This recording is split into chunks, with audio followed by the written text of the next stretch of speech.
నమస్తే, welcome to మాగ్నా TV. నేను ఆదిత్య. పొద్దున్నే లేచి వాకింగ్ చేయమంటే చాలా మందికి కూడా అదో పెద్ద పనిలా తీసుకుంటూ ఉంటారు. బట్ వాకింగ్ చేయడం వల్ల ఎంత ప్రయోజనాలు ఉన్నాయనేది తెలుసుకునే ప్రయత్నం చేద్దాం. ప్రస్తుతానికి మనతో పాటు స్టూడియోలో ఉన్నారు డాక్టర్ కేజీ రెడ్డి గారు, senior knee replacement orthopaedic surgeon, Apollo hospital from Film Nagar. ఒక్కసారి సార్తో మాట్లాడతాం. సార్ నమస్కారం.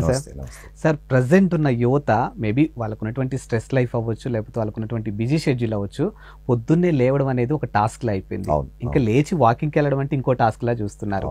అసలు వాకింగ్ చేయడం వల్ల ఎలాంటి ప్రయోజనాలు ఉన్నాయి, ఒక్కసారి మీ మాటల్లో. అవును, వాకింగ్ అనేది చాలా మంది చెప్తా ఉంటాను. Walking is the best medicine, safest medicine, cheap medicine without any side effects.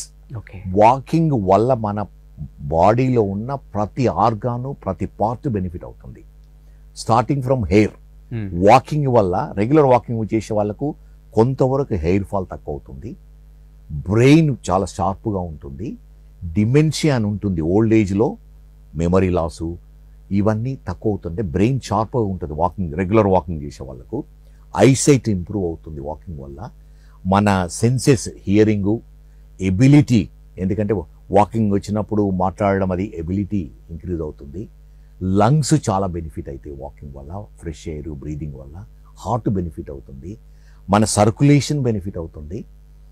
అదేవిధంగా లివర్, కిడ్నీ, మన డైజెస్టివ్ సిస్టమ్ చాలా బెనిఫిట్ అవుతుంది వాకింగ్. ఆర్థోపెడిక్ సర్జన్గా వాకింగ్ వల్ల 3 పార్ట్స్ చాలా బెనిఫిట్ అవుతాయి: joints, bones and muscles. Walking వల్ల, వాకింగ్ చేయడం వల్లనే మన మసిల్స్ స్ట్రాంగ్గా ఉంటాయి. మసిల్స్ స్ట్రాంగ్గా ఉంటే బోన్స్ స్ట్రాంగ్గా ఉంటాయి. బోన్స్ స్ట్రాంగ్గా ఉంటే మోకాళ్ళు, జాయింట్స్ కూడా స్ట్రాంగ్గా ఉంటాయి. ఈరోజు రేపుల్లో పోస్ట్ మెనోపాసల్ ఉమెన్కు, తర్వాత ఓల్డ్ ఏజ్ వాళ్ళకు ఆస్టియోపోరోసిస్ అనేది సిగ్నిఫికెంట్ ప్రాబ్లం. ఆస్టియోపోరోసిస్ అంటే మన బోన్ మాస్ తగ్గుతుంది, చిన్న ఫాల్తోనే ఫ్రాక్చర్స్ అవుతుంటాయి. ఓసారి సివియర్ ఫ్రాక్చర్స్ అయ్యి ప్రాబబ్లీ సివియర్ కాంప్లికేషన్, చనిపోవడానికి పాసిబిలిటీ ఉంది. అందుకని walking is the safest medicine, most beneficial medicine for everybody irrespective of the age. అంటే ఇప్పుడు వాకింగ్ అంటే మనం వేసే ప్రతి అడుగు వల్ల బాడీ అనేది చాలా అంటే న్యూట్రల్గా వెళ్తూ ఉంటుంది సార్. కానీ చాలామంది పొద్దున్నే లేచి మేబీ ఈ పొట్ట కరిగించుకోవడానికి కోసం రన్నింగ్ కూడా చేస్తూ ఉంటారు.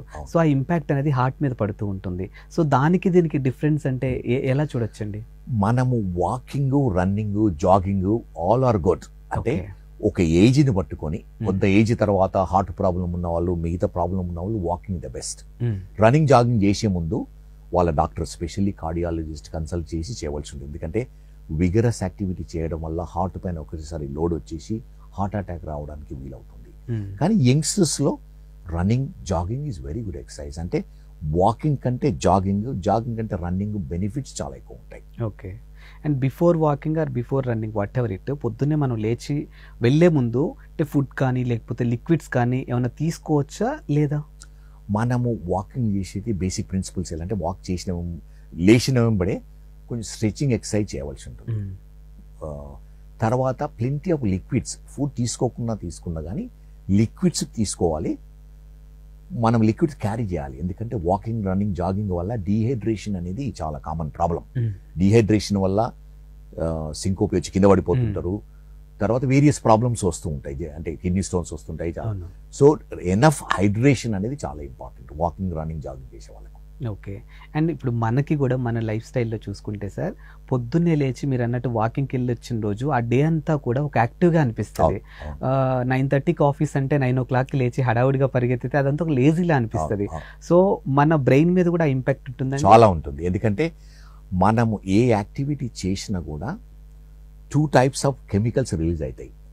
మనకు బాధపడే యాక్టివిటీ ఏది ఉందనుకోండి, స్ట్రెస్ఫుల్గా ఉన్నది, బ్యాడ్ కెమికల్స్ రిలీజ్ అవుతాయి. వాకింగ్, జాగింగ్, రన్నింగ్ అనేది good hormones, good chemicals release అవుతాయి. అవి బ్యాలెన్స్ ఉన్నప్పుడే మనం హెల్దీగా ఉంటాము. ఒకవేళ ఈ గుడ్ హార్మోన్స్, ఫిరమోన్స్ అని అంటాం, అవి రిలీజ్ ఎక్కువైనా అనుకోండి, మనం హెల్దీగా, చాలా ఉత్సాహంగా, డే అంతా ఉత్సాహంగా ఉంటుంది. మీరు అన్నది కరెక్ట్. ఎవరైతే రెగ్యులర్గా వాకింగ్ చేస్తూ ఉండి ఒకరోజు వాక్ చేయలేదనుకోండి, ఆ రోజంతా చాలా డల్గా ఉంటుంది.